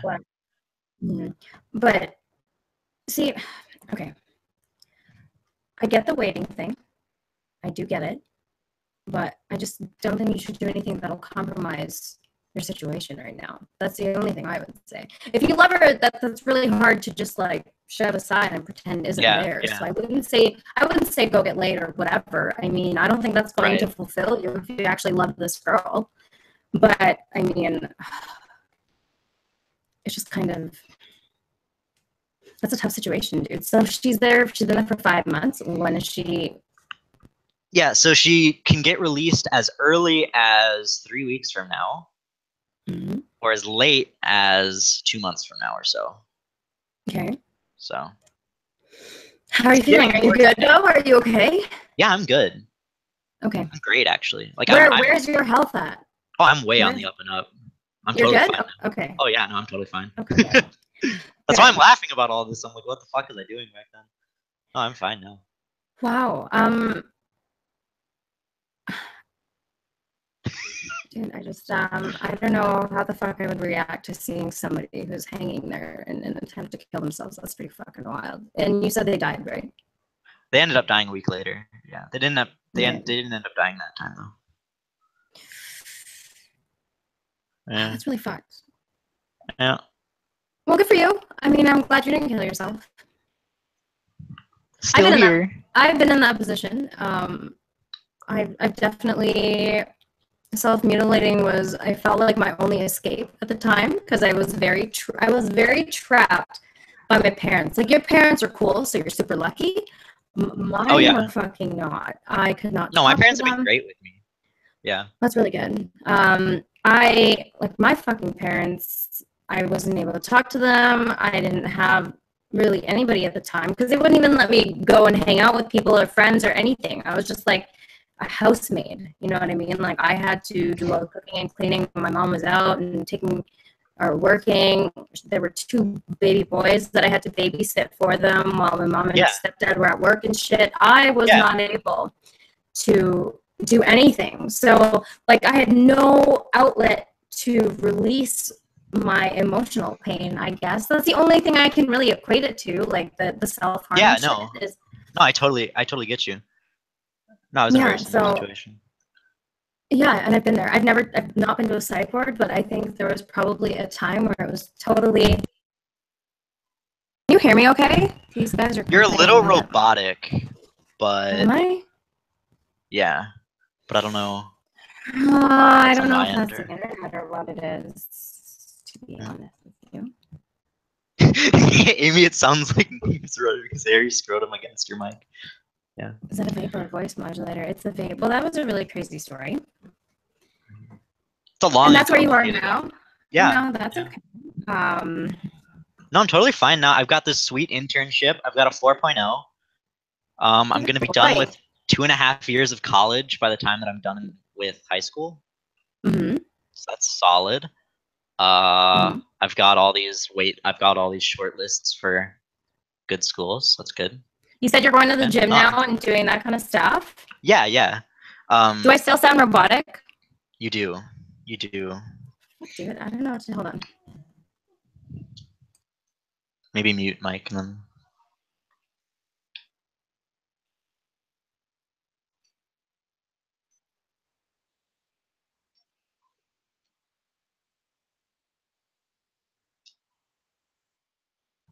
Hey. Hey, what's up? Is that better? Yeah. I just want to respond to this one guy. What's his name? Let's see. $7 dog. No, you don't need to. He's just no. But I want to. Okay, I'm not telling this story to be whiny at all. I'm not telling this to be whiny at all. Amy prompted me to tell the story, and I'm not telling this story in any way to get pity. Like, I'm doing fine now. I've pulled myself up by the bootstraps or whatever. I've had really supportive parents, and don't think that it's lost on me that that's insanely important in how I've made a somewhat recovery. I've been on the up and up. I've had great opportunities afforded to me with school because I've been able to do 2 years of college early. Go fuck yourself if you think that I'm doing pity. I think so that's he's just being a trolley woolly. Oh, he's being a trolley woolly. He's a trolley woolly. Well, it's fun being a cunt. Listen, though. I understand this because I just did this to Joe Live Life, okay? Over the weekend. All I fucking did was troll Joe. Joe is retarded. Joe is amazing, man. He hung up that Skype call and was like, Amy's a fucking idiot. What a fucking idiot. I had all the facts. Adhere to facts. No, it was 40 minutes. You want to know the history, Amy? Yeah, it was 40 minutes of being talked over, being fucking yelled at, not having one single fucking question answered. No, he avoided everything you said. That's ridiculous. Oh, yeah, of course he did. Because somehow, me asking him why he made a preemptive video Yeah. like about a video that did not come out came to Anthony. Okay. I have no fucking idea how the hell that happened, but Joe's kind of a putz. So he's an interesting one. You're a coward. Kill yourself, you sickening piece of shit. I've known you, never pitied you, piece of pussy shit. Solid. Yeah, don't even listen to Doggers. No, He's it's just funny. such a cunt. It's funny. He's Dude, like that's like A+ cunt right there. That's like solid. Well, no, like at that point I can appreciate a cunt. Like, you know, that is an appreciate. Like, I was in the same fucking boat as you, so I'm also a whiny cunt because I definitely I think it's important to share the stories. It's very rare to find someone who is open to talking about it because this is the kind of shit that people will say. I mean, I doubt he's being serious, but like, I mean, there are people who will. Yeah, good for you. And that's exactly how it should be. I give two shits what he says. Yeah. What the fuck? Exactly, right? But it's hard to do, I think. I think it's really hard to talk about all the ways in which you're fucked up, okay? Because that's not the shit that people want to do. Everybody wants to highlight. It is a tough conversation, but it's good. It feels nice, right, to get it out. I guess you can call me yay because I love it. I find it's a really good. It's fucking free therapy. No, it is. In a way, it is. And at the very least, you at least are able to share your experiences and laugh about them, and that that is a form of therapy. Yeah. I mean, they say don't stick your dick in crazy. Like real talk. Yeah, but chat. Crazy fucks are great fucks. So what do you do about that? They are so great. I know, like what? It's a problem. What? It really is a problem. What the fuck, right? So now the chat is talking about Joe. Last night on Discord, a bunch of us hung out and we watched Joe game. Okay. And there was really nothing happening. If you can guess how exciting the gameplay was, a hashtag arose. That was hashtag force field death. Oh, I saw you tweeted that.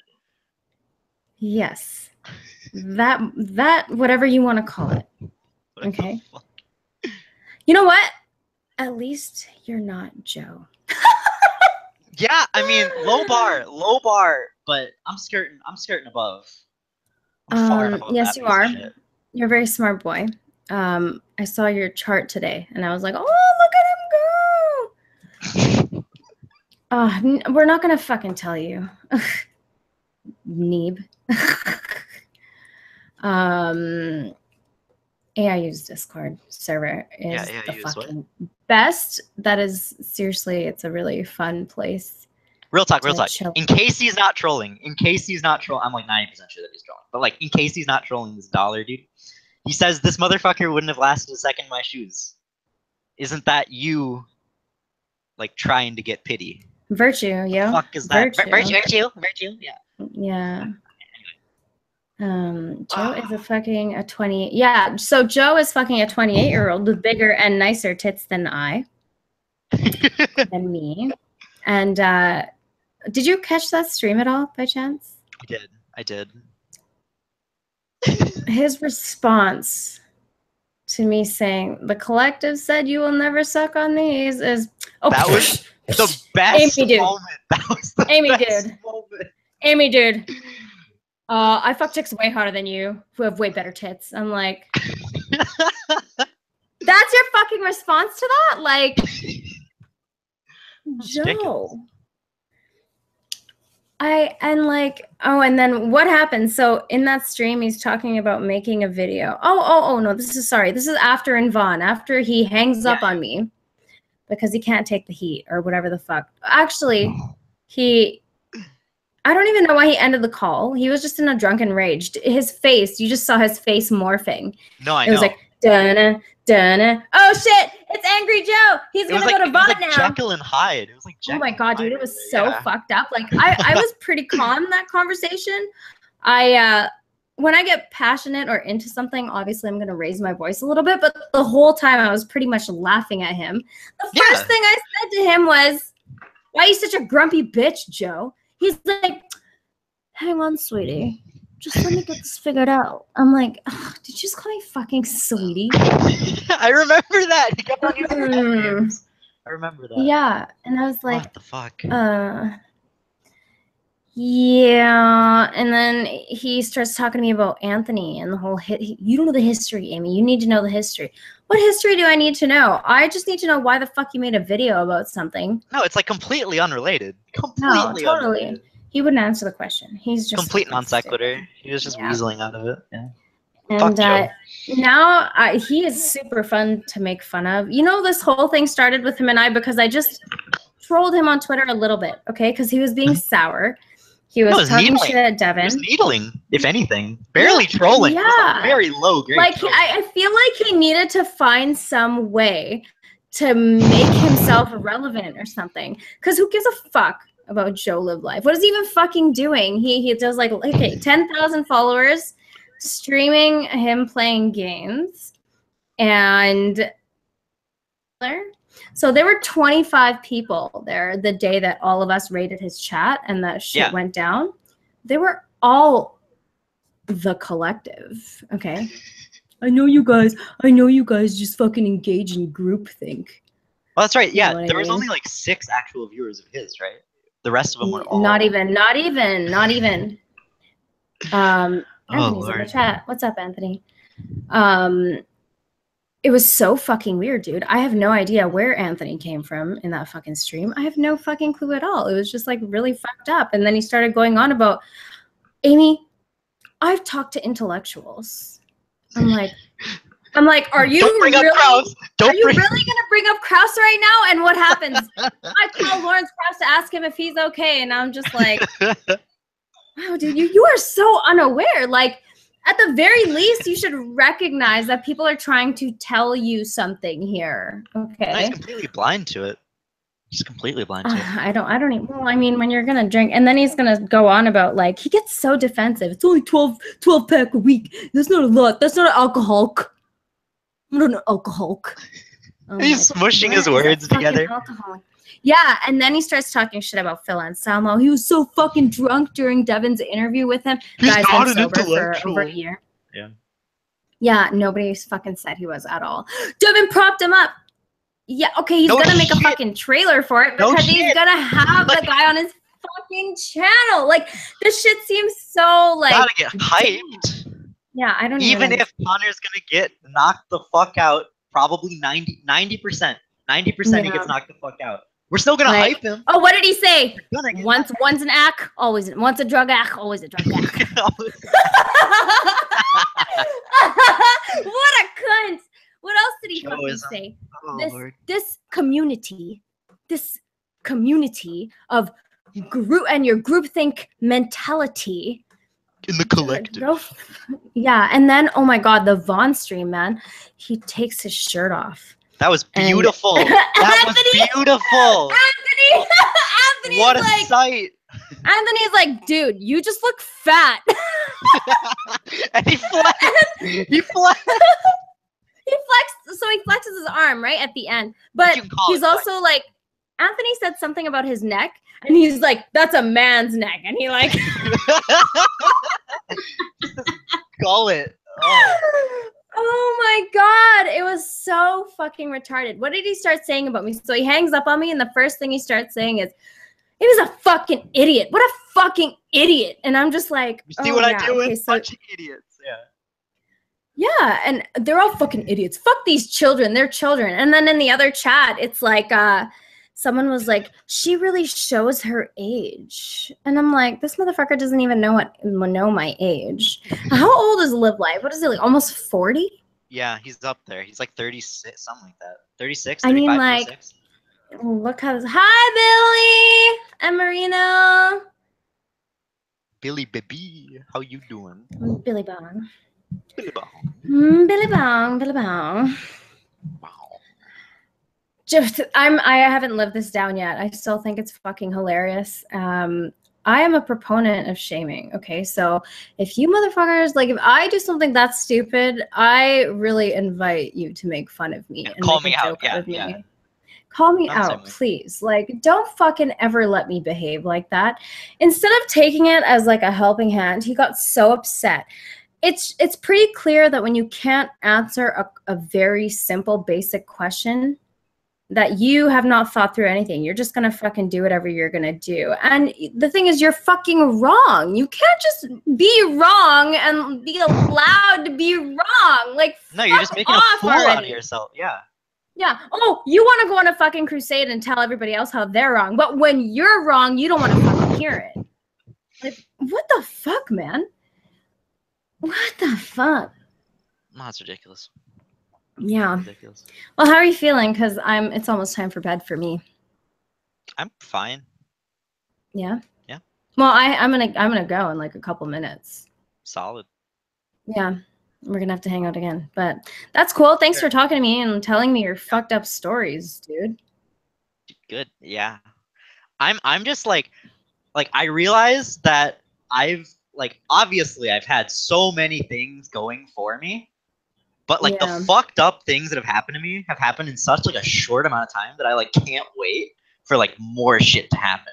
Because I think it's just gonna be You can't funny wait to for look more shit back. to happen. Well, it's You just know what? it's just gonna be funny to look back on. Not like I'm not like masochistic. Like I don't want Yeah. bad stuff to happen. I'm not looking for But it's character building shit, you know? Like when Right, you yeah, make it through exactly. something very difficult like that, it does help forge your character. And that's one thing that, like, I got to a point where I was like welcoming bad shit. I'm like, you know what? What the fuck is gonna happen? Bad shit's gonna happen in life, whatever. Good it's gonna happen, like good shit's gonna happen. You know what I Move mean? along, It's yeah. take it in stride, move forward, like correct your mistakes, get the fuck over it, change your outlook. You have to be able to make it through these things. And like people don't make it through these things. No, It's they not never an do. easy thing for a 14-year-old to deal with the shit that fucked up, especially with people killing themselves. Because like I'm okay with death and stuff. I'm See now, not worried I about it. don't think it was the killing themselves thing. I mean, like they were close. Like I was close to Fisher.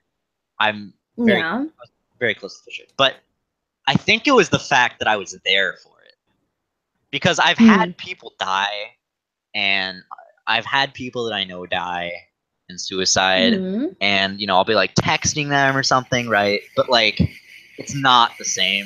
The two times that I have been there when either it's been a near suicide or a suicide, it's like that's the shit that's like quote unquote scarring, I suppose.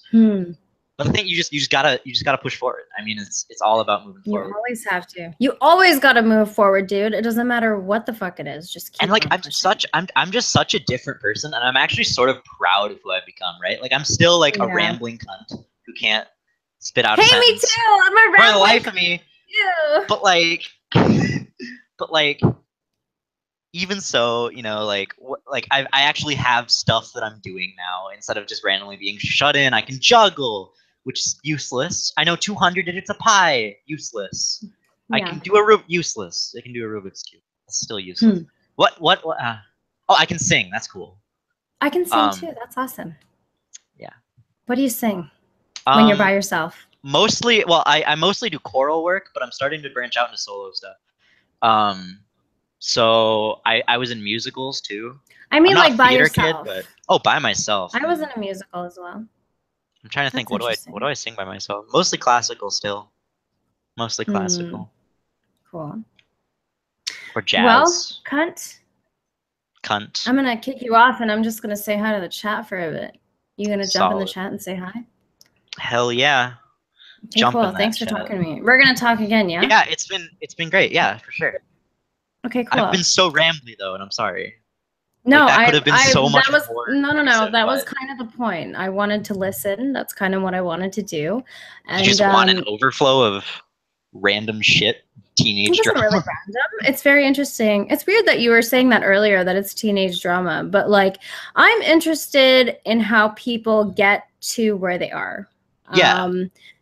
Because you're pretty positive, and my first interaction with you was very positive, and since then has been very positive. So that interests me because I don't feel like that the positivity is very it's not as available as one would like it to be. Now I'm finding it, sure, and it's really crazy because it's all Devin Tracy is like the Higgs boson of this fucking community, man. No, He's it's just true. like it's true, man. He's just like clustered all these really fucking cool people together, and plus brag. But he's like, he's not cutting anymore. he's not. But, oh my lord.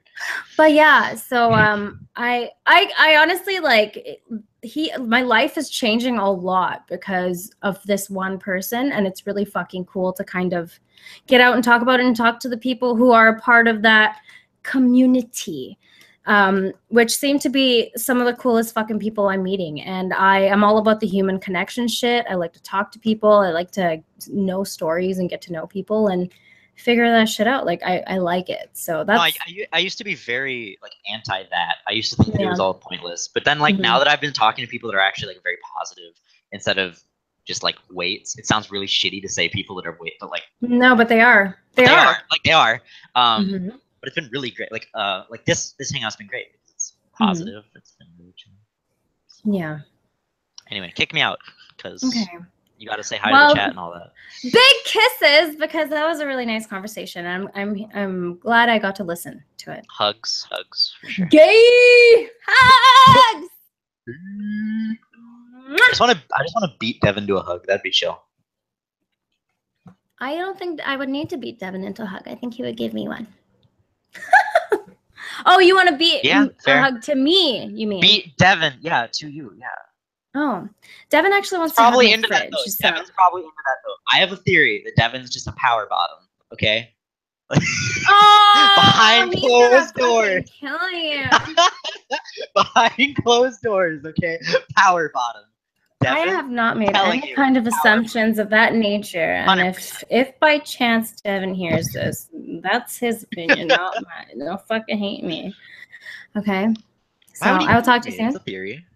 Yeah. Yeah, you're gonna get your ass banned, you cunt. Don't ban me, Yo, Devin. cunt asses, don't get banned. I'm a patron, Devin. Let me hide behind that. No, I don't actually think you're a power bottom. But let me say, I wouldn't be surprised. Yeah. Wouldn't be surprised. Okay, I think I'm gonna cut you off now. Okay. For sure, go for it.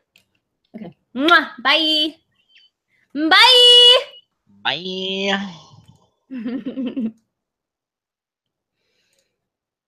All right. Okay. Well, that stressed me out in like the best way. That was a lot of fun. Here's my story today, okay? So I thought that I would need to get a shirt that was a size small because typically my boobs do not fit in a shirt that is small or extra small, but the rest of me is extra small. So now I have this shirt and it is like super fucking loose, man. Like huge. And it's like a dress. This is a size small right now. And it's still dope though. If you haven't got this shirt, I feel pretty bad for you because it's awesome. But okay. That was an interesting conversation. That was really fun. I like to talk a lot, and I'm doing that now. Everybody in this chat, hey. Thank you, Carter. I like my shirt too. It's pretty dope. Hi. Hi. James, Carter, Jonathan. Yo, I should fucking know your guys' names. What's up, Blakey? Marino and Neve. And am I supposed to ban this person with the weird fucking name? I don't know what he's saying. Now I'm just talking shit, and I think my brain is burnt out. So I'm going to probably hop in the Discord and come say hi.